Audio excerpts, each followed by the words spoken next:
ഇങ്ങനെ കുറച്ച് വൈകിട്ടല്ലേ വരുന്നതല്ല പറഞ്ഞു കേട്ടത് പറഞ്ഞത്. സ്റ്റേഷനിൽ കൂട്ടാൻ വേണ്ടി തോന്നി. ആയിക്കോട്ടെ ഇങ്ങോട്ട് ഞാൻ മാറ്റി വെക്കാം.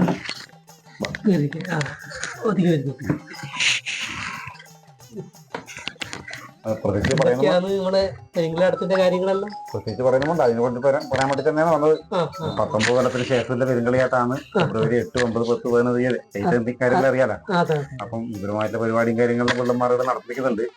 പ്രവാസികളായിട്ടുള്ളവർക്ക് നാട്ടിൽ എത്തിപ്പെടാൻ വേണ്ടി പറ്റാത്തവർക്ക് കളിയാട്ടം വിരൽത്തുമ്പിൽ നിന്നിട്ട് സോഷ്യൽ മീഡിയ അതിന്റെ രീതിയിൽ കൊണ്ടുപോകുന്നുണ്ട്. അപ്പൊ അതിന് മുമ്പിലൊരു ആചാരപ്രകാരമുള്ള കാര്യങ്ങളെല്ലാം ചെയ്യണം. അപ്പൊ നമുക്ക് പീഠത്തിന്റെ നാളമ്പരായിട്ട് മുറിക്കേണ്ടി വരും. അതിന്റെ തീയതി കൂടെ കണ്ടിട്ട് രാവിലെ വേണം. അപ്പൊ അത് ഇവിടെ ഉത്തമമായ മരം നോക്കിയിട്ട് എടുക്കണം. ആയിക്കോട്ടെ, നാളമ്പരായിട്ട് മുറിച്ച് നോക്കിയിട്ട് അതിന്റെ ആ പ്രകാരം എടുക്കണം.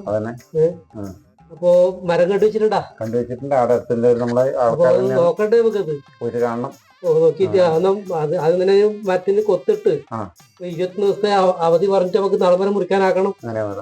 പക്ഷെ അതിന്റെ ലക്ഷണം നോക്കേണ്ടത് നമ്മളാണ്. അതായത് അതിന്റെ പ്രമാണം എന്ന് വെച്ചാല് ചുവടുതല വിശേഷാൽ ഭാരമില്ലാത്ത വൃക്ഷം പുരുഷനതമെരിഞ്ഞിട്ട് അഗ്രമെന്നാൽ ധനുസ്യാൽ നടുവിന് തുടിയണ്ടെന്നാകിരോ ക്ലിപ്ത വൃക്ഷം. ഇങ്ങനെയല്ല അതിന്റെ ഇത് വിധിപ്രകാരം പോകുന്നത്. ദൈവജ്ഞനെ കണ്ട സമയത്തും അതെ.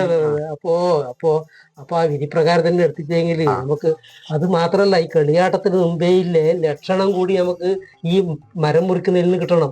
ഈ പ്ലവം എങ്ങനെയാണോ വീഴുന്നത് അതിന്റെ ലക്ഷണത്തിനനുസരിച്ചിരിക്കും പെരിങ്കളിയാട്ടത്തിന്റെ വിധിയും.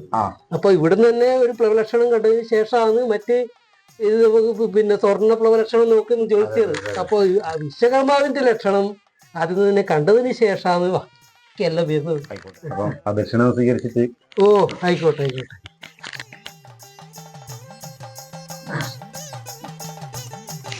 അപ്പോ വാണി സമുദായത്തിന്റെ ആണ് ഈ പെരിങ്കളിയാട്ടം.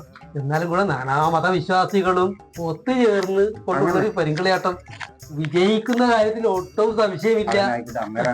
തന്നെ വേണ്ടത് ഭംഗിയാവട്ടെ.